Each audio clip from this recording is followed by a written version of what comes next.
Hey, welcome back and welcome in to my channel, Bagged and Bougie, and welcome to another episode of Luxury Conversations. Today, we're going to talk about the big thing that happened in 2025, where everyone in social media was talking about luxury brands and how they're being produced in countries like China, Philippines, and Taiwan. And how everyone said that was going to hurt the brand, that they should just buy dupes.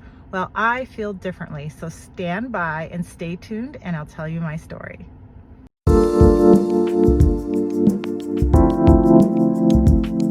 And so I'm just going to be very quick and brief with you. It doesn't matter where Louis Vuitton is made, where Gucci is made, where Polène or Hermès is made. It doesn't matter if Hermès said, I'm going to hire this person to make my purses in their backyard in North Carolina. As long as the brand says, this is where I want my item to be made, then it is authentic, right? Capitalism and people's desire for an item is what makes the item as coveted and precious and luxury as it is. It's not necessarily where it's made, right? So the big thing that's being talked about is having things made in China and Philippines, etc. Okay, it's not like people didn't know that. It just became really upfront and mainstream in 2025. We already knew this.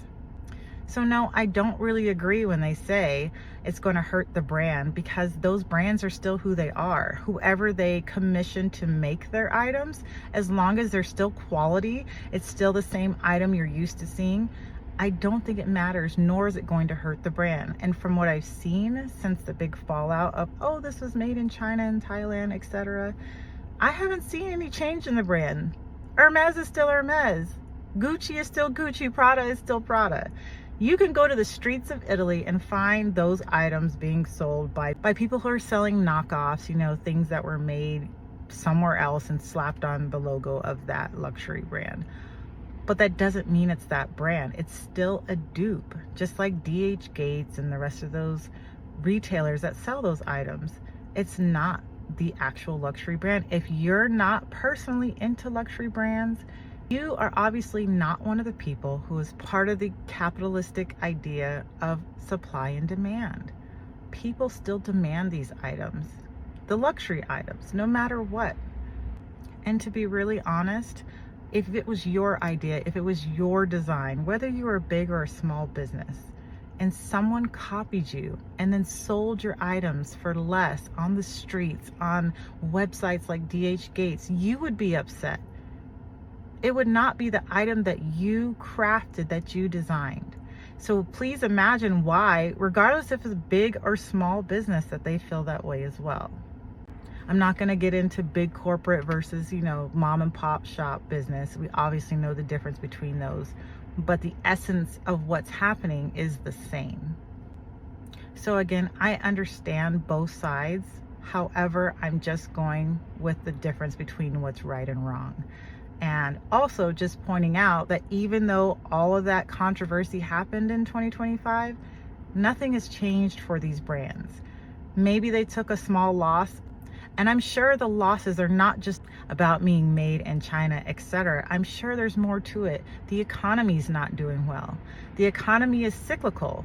Right now it's down. Eventually it will go back up. And guess what? When people get a little money in their pocket, like a stimulus, that may happen, something to do with, oil, or a rebate from the tariffs that might happen. When people get a little money in their pocket, I promise you, they're going out to buy luxury things because it makes people feel good. So I'm going to get off my rant. That's a short talk for today. I'll also show a quick picture of my purse of the day. I did go out and do some shopping. You could probably see my shopping bags in the back. Don't mind the stuffed animals. Those are presents from my kids, so I keep them in the car. I don't know, I'm sentimental, but my kids are adults, so if they give me something like that, mom's going to hold on to it because it's special. But anyways, so my purse of the day is my Louis Vuitton Métis crossbody. I've probably had this purse, one of the longest purses I've had. It is my most versatile purse. I love being on the go with this purse, doing some shopping. I love the crossbody strap. I know it's really hard to see because I'm in my car, but I love having the crossbody strap as well as just carrying it from the top here. I'll go ahead and open it up and show you real quick. It has 3 compartments inside. Yes, they're full. I'm sorry. I can show you. It has my wallet. It has a mirror, lip gloss. Again, my big ass Mercedes keychain. If you didn't watch my video, I'm so not into having a key as a former Tesla owner, which is why I have a little alien in the back. We did not have keys, so now I have to carry this massive key around and I'm not happy about it. Then I have some hand sanitizer because it is cold and flu season and I'm not trying to get sick.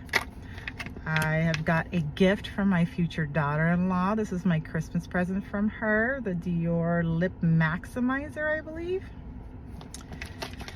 I have some hand lotion, and honestly, that's really it. I have some receipts and other stuff like that in this bag, but that's pretty much the gist of it. I like to keep it light, although it can hold a lot when I'm moving around, especially with this heavy coat because it is winter time in Germany and it's cold.